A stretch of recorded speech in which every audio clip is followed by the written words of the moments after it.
Serbia student visa के हवाले से बात करते हैं जी। काफ़ी सारे स्टूडेंट्स ने कांटेक्ट किया कि जी हम सर्बिया जाना चाहते हैं और ये हमारा प्रोफाइल है। कुछ को हम रिस्पॉन्स कर रहे हैं, लेकिन काफ़ी सारों को हम खुद ही रिस्पॉन्स नहीं कर रहे, क्योंकि अब सर्बिया की तरफ से एक बहुत बड़ी अपडेट आ चुकी है।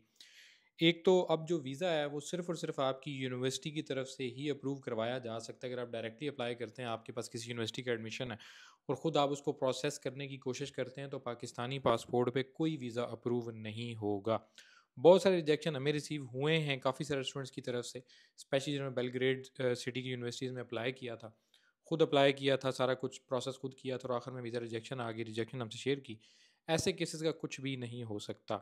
अगर यूनिवर्सिटी आपकी रिस्पॉन्सिबिलिटी लेती है वीज़ा प्रोसेसिंग की, तो तब ही आप प्रोसेस करें।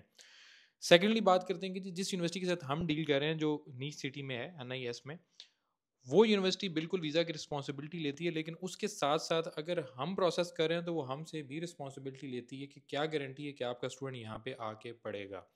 अब वो रिस्पॉन्सिबिलिटी हमें उठानी पड़ती है, जिस वजह से अब हम हर स्टूडेंट का केस टेकअप नहीं कर सकते, क्योंकि रिसेंटली एक स्टूडेंट वहाँ से फ़रार हो चुका है, जिसके बाद सारी responsibility as an education agent हम पे आ जाती है। जब यूनिवर्सिटी उसको अप्रोच नहीं कर पाती और इमिग्रेशन पुलिस आके यूनिवर्सिटी से पूछती है कि ये स्टूडेंट आपने बुलाया था अपनी रिस्पॉन्सिबिलिटी पे, ये अब किधर गया है? स्टूडेंट वहाँ से बॉर्डर क्रॉस करने की कोशिश करते हैं और जिस वजह से मिनिस्ट्री में भी ये सारी चीज़ें जाती हैं, उसके बाद मिनिस्ट्री नॉर्मल वीज़ा एप्लीकेशंस को अप्रूव ही नहीं करती। सिर्फ वीज़ा एप्लीकेशन वो अप्रूव होगी जिसमें यूनिवर्सिटी खुद इन्वॉल्व होती है, और हमारी यूनिवर्सिटी का ये कहना है कि अगर हम रिस्पॉन्सिबिलिटी लेंगे तो तब भी वो वीज़ा प्रोसेस करेंगे, जिस वजह से हम अब सब स्टूडेंट्स का प्रोसेस नहीं कर सकते। एक तो एज की जो बार है वो चेंज हो चुकी है। अगर आपकी एज 22 साल तक है या मैक्सिमम 23 साल तक है, तो तब आप अंडर ग्रेड कोर्स में जा सकते हैं। अगर 26-27 तक अगर आपकी एज है, तो फिर आप मास्टर्स में जा सकते हैं। लेकिन उसके साथ साथ पाकिस्तान से आपको फुल ऑन गारंटी देनी पड़ेगी कि आप वाकई ही पढ़ने जाएंगे और इलीगल बॉर्डर क्रॉसिंग नहीं करेंगे। 1% भी अगर किसी जगह पे किसी प्रोसेस में शक होता है, तो आपका केस प्रोसेस नहीं किया जाएगा। ये हमारी मजबूरी है हर हवाले से। सेकेंडली, पाकिस्तान में इमिग्रेशन का भी बहुत प्रॉब्लम है।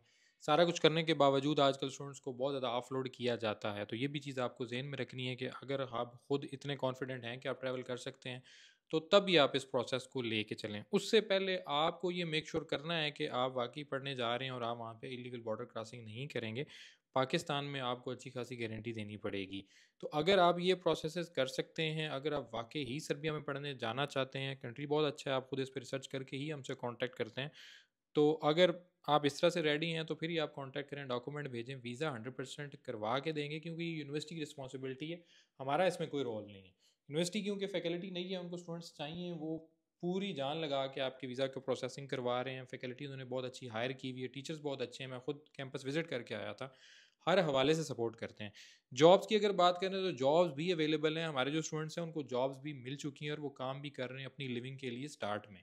आने वाले टाइम में उनकी जॉब्स भी बेहतर हो जाएंगी, वो अच्छी जॉब्स पे भी चले जाएंगे। लेकिन एक जगह अगर आप टिक जाएंगे, मेंटेलिटी समझ नहीं आती हमारे लोगों की, क्या है कि जिस कंट्री में उतरना है वहाँ नहीं रहना, दूसरी जगह पे जाकर डबल जलील होने के लिए मुकम्मल तौर पे ये लोग रेडी हैं तमाम। अगर आप वहाँ पहुँच जाते हैं, एक साल गुजार लेते हैं, पुर्तगाल की वहाँ पे एम्बेसी है, हमारे पास कॉलेज यहाँ पे ऑन बोर्ड है, जो यहाँ से आपको एडमिशन देगा, वहाँ पे आपका एक्टिव स्टूडेंट स्टेटस होना चाहिए और बैंक अकाउंट की स्टेटमेंट होनी चाहिए। 2 चीज़ें अगर आपके पास हैं, तो हम आपका वहाँ से लीगली वीज़ा प्रोसेस करके आपको यहाँ पे ला सकते हैं। आपको किसी इलीगल चक्कर में पड़ने की ज़रूरत नहीं है। आई होप आपको तमाम तफ़सीलात जो डिटेल हैं वो समझ आ गई होंगी कि किस किस्म के स्टूडेंट्स रब्ता अगर हमसे करेंगे तो हम उनका प्रोसेस कर सकते हैं।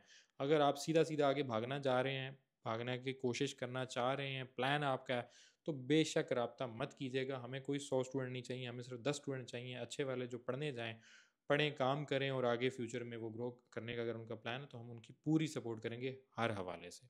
शुक्रिया।